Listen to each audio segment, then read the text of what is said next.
Hi guys, in this video I'm going to briefly discuss my theory as to why on the ketogenic diet fat fuel source is a much reliable and much more sustainable fuel source than running off carbohydrates and glucose. So just to give you a very quick short example, based on what it says according to Google, when I typed up why energy drinks make you crash, the first result that came up was, and it says, and I quote, energy drinks could cause a crash due to a combination of factors, including a rapid decline in blood sugar after a sugar spike, the effects of wearing off, and dehydration caused by caffeine's diuretic effect. Okay, so now, for those of you who've already been on ketogenic diet for a long term, and those of you who are already experienced being on a ketogenic diet, the reason why I say fat is a much more reliable, sustainable fuel source as opposed to carbohydrates is because a majority of you who are on a ketogenic diet would implement and incorporate intermittent fasting. Intermittent fasting, to give you a quick rundown of what it's all about, is your first meal is at around roughly 12 noon, and without snacking, you would add a little bit more fats to that lunch at 12 noon, and from 12 noon to 6 p.m. you would try to go without snacking. But the even harder part is the 18-hour, which is at dinner time from 6 p.m. the previous day until 12 noon the next day. That's an 18-hour fast. Now, the reason why I say fat is a much more sustainable than glucose or sugar or carbohydrate, whatever terminology you prefer to call it, is because if you're adding more fats, particularly to dinner time around 6 p.m., for those of you who are experienced on keto and intermittent fasting, you'll notice that that extra fat during dinner time is able to sustain you all the way from 6 p.m.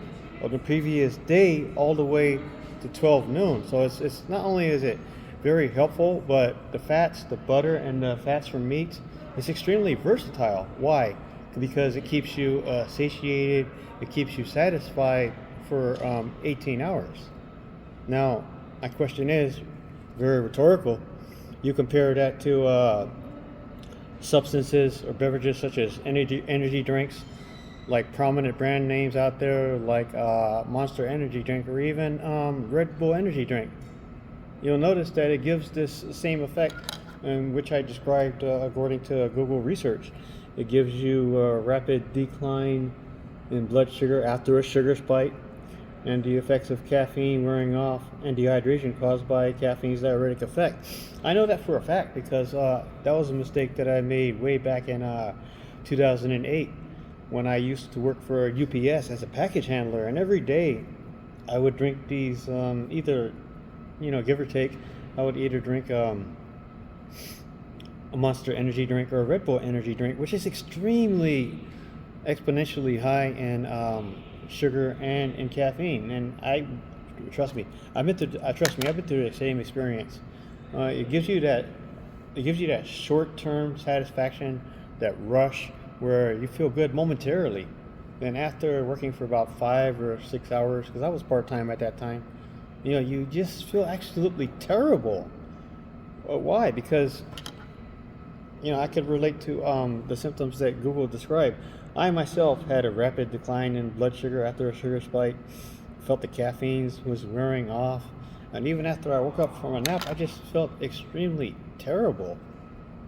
And what does all this evidence go to show and prove? It goes to show that running off of glucose fuel is not sustainable, it's not a reliable source of energy when you compare it to fats.